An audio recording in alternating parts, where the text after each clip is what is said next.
Hendaklah kamu saling mengasihi, seperti aku mengasihi kamu. Bapak-bapak, ibu-ibu, saudara-saudari, dan anak-anak, umat yang saat ini berada di dalam gereja katedral ini, maupun siapa saja yang saat ini mengikuti misa ini lewat live streaming multimedia Tiga Raja. Lewat Injil Yohanes pagi ini, Yesus memberikan perintah baru kepada para muridnya dan tentu kepada kita juga. Hendaklah kamu saling mengasihi, bukan sembarang mengasihi, tetapi mengasihi seperti yang dibuat oleh Yesus. Kasihmu harus seperti kasih Yesus. Nah, seperti apakah kasih yang diperlihatkan oleh Yesus kepada kita? Kasih Yesus tidak bertepi,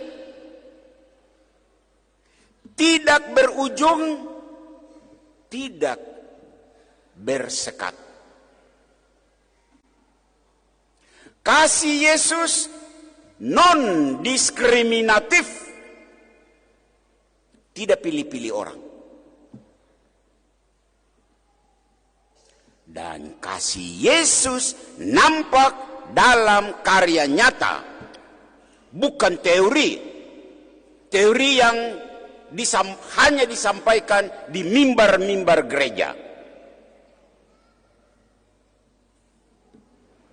Dalam bacaan pertama kita dengar Kisah Para Rasul.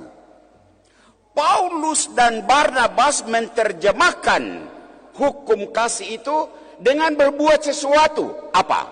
Mereka berjalan keliling untuk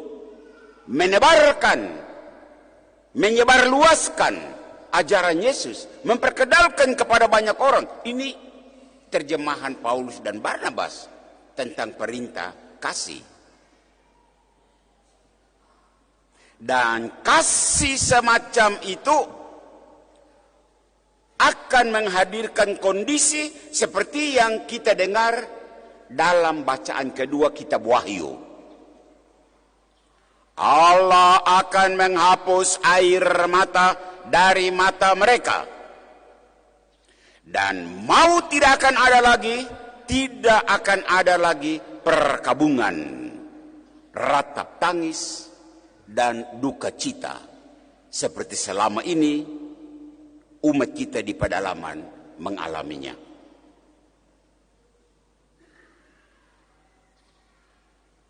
Saudara, baru saja 4 hari lalu, tepatnya tanggal 14 Mei, seorang imam putra asli Papua ditabiskan menjadi imam, Monsinyur Bernardus Bovitwas Baro, OSA.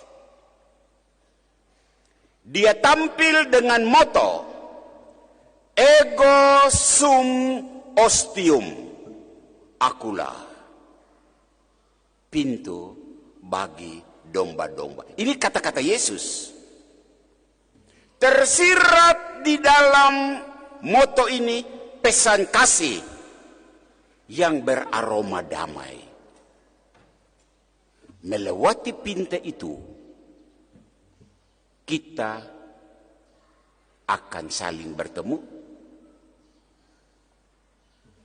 2 tahun yang lalu, tepatnya tanggal 2 Februari 2023, seorang imam yang lain, anak asli Papua,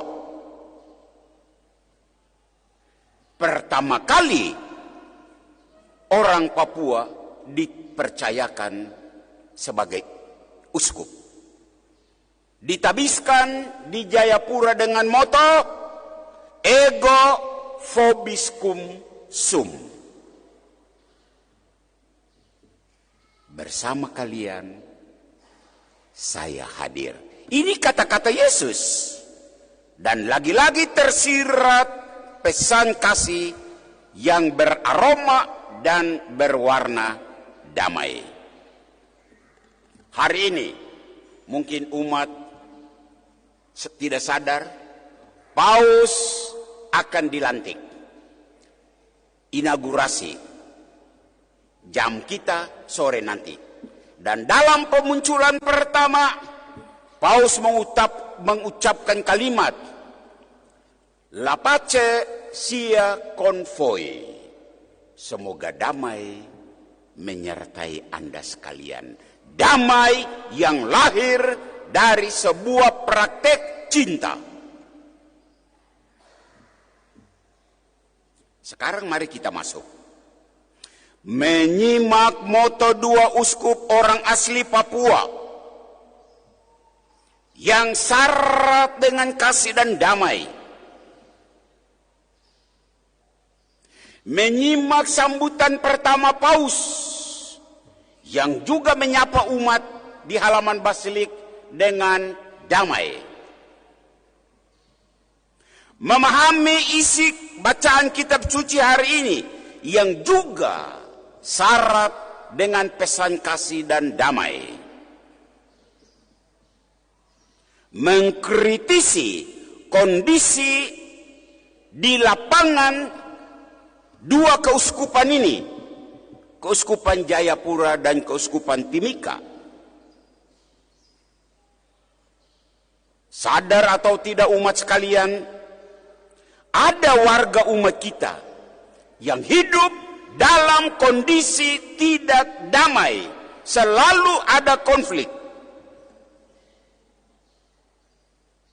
Yahukimo itu Keuskupan Jayapura. Intan Jaya itu Keuskupan Timika.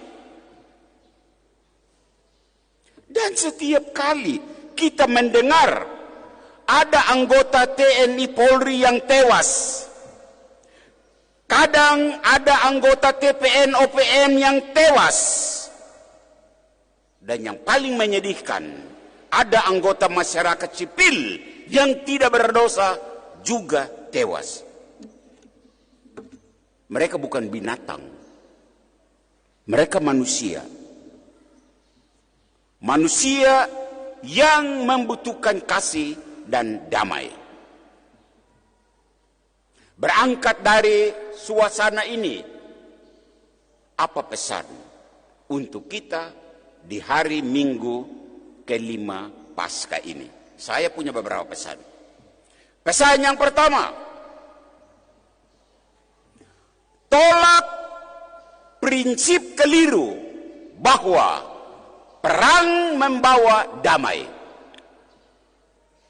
Ada sebuah moto kuno dari bangsa Romawi, si vis pacem parabellum. Ini bahasa Latin. Kalau Anda mau menciptakan damai, siaplah untuk berperang. Ini salah. Gereja Katolik tidak menerima prinsip ini. Si vis pacem parabellum. Ingat, dalam setiap perang, menang jadi arang, kalah jadi debu. Kamu tidak tahu itu kah? Senjata bukan solusi untuk menciptakan perdamaian. Ini keliru. Dan ini gereja Katolik mengatakannya. Seberapa banyak pun senjata yang dimiliki TNI Polri, seberapa banyak senjata yang dimiliki TPN OPM, ingat, senjata tidak menghasilkan damai. Senjata memusnahkan kasih. Ini pendapat gereja Katolik. korban kematian, meninggalkan luka yang sangat mendalam bagi keluarga-keluarga. Hei, tentara polisi yang mati itu, dia punya anak istri ada di sana. Luka.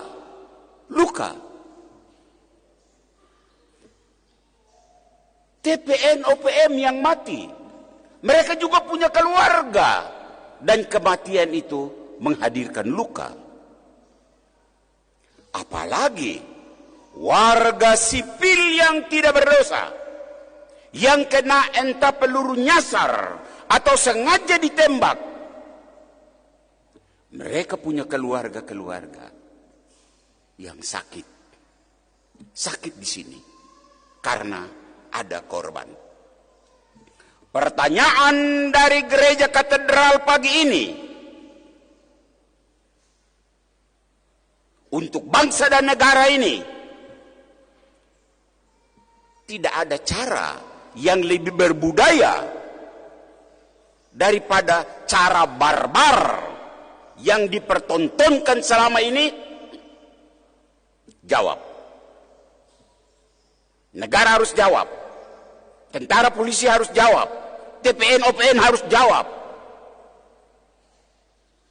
Ini pertanyaan dari masyarakat sipil. Satu, pesan. Pesan yang kedua, damai yang beraroma kasih hanya diperoleh lewat dialog. Dialog itu tidak mahal. Tidak semahal senjata-senjata yang didistribusi dan diperjualbelikan. Dialog tidak semahal itu.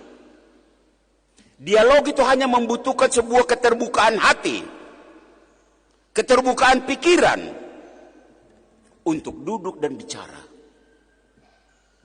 Maka seruan kepada kita semua, petinggi-petinggi negara ini, petinggi TPN OPM, petinggi TNI Polri, ayolah berdialoglah.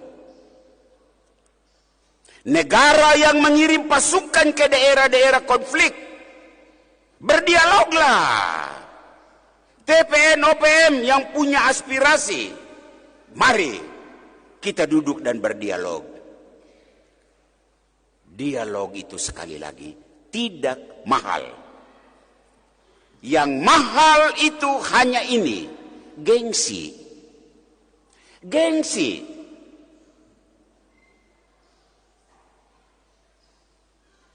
Gengsi bahwa kalau berdialog nanti kita dianggap kalah. Itu pikiran bodoh.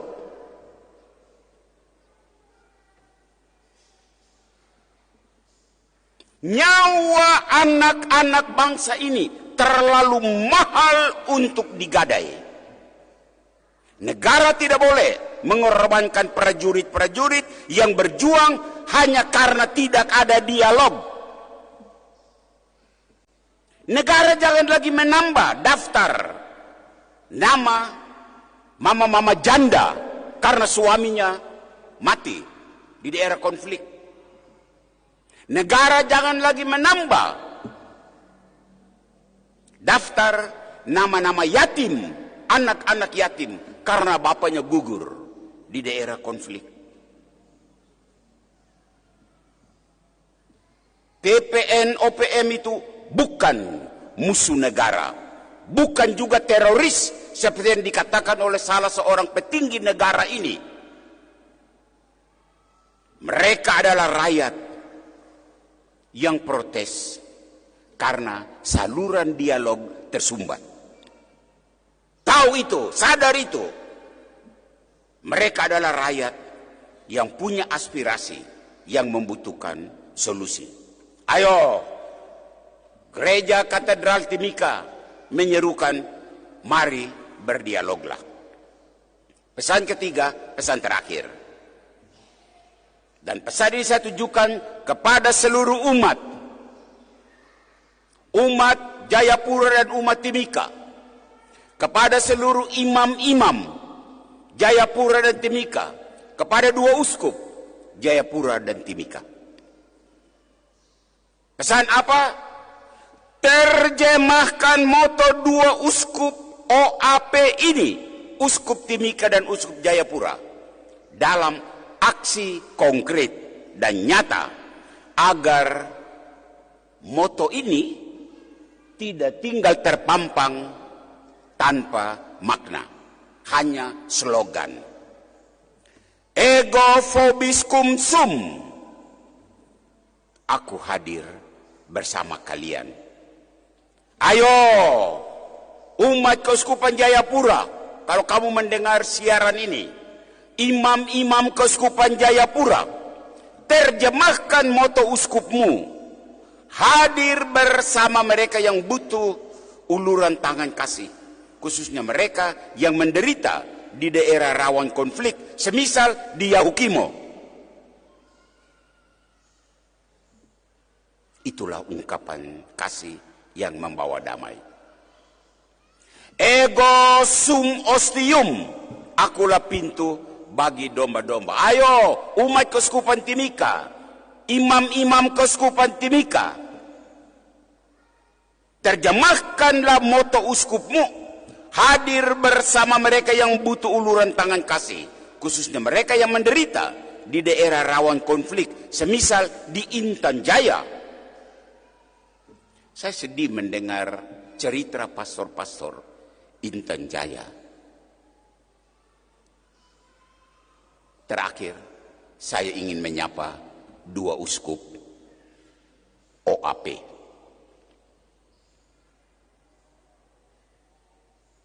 Uskup Yan dan Uskup Bernard. Saya Pastor Amandu. Saya memang imam, tapi saya senior Anda berdua. Dan hari ini, dari hati yang paling dalam, saya menyapa Anda berdua.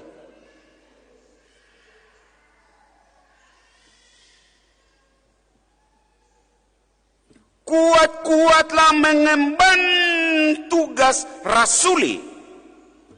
Anda berdua harus hadir bersama umatmu.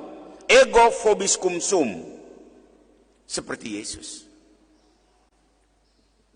Hadir sebagai pintu, ego sum ostium, seperti Yesus, menebarkan kasih dan damai. Dan uskup berdua ingat, Anda berdua bukan lagi imam, Anda uskup, masuk dalam Collegium Episcoporum, itu tingkat dunia.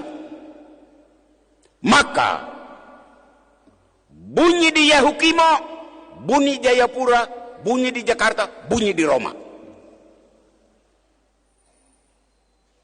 Uskup Timika, bunyi di Intan Jaya, bunyi di Timika, bunyi di Jakarta, bunyi di Roma. Posisi Anda sangat strategis. Hantarlah kami, umatmu, untuk menikmati cinta yang hari ini diperintahkan Yesus dengan cara damai. Itulah cara gereja Katolik. Tuhan memberkati dua uskup kita. Tuhan memberkati seluruh umat yang berkehendak baik. Amin.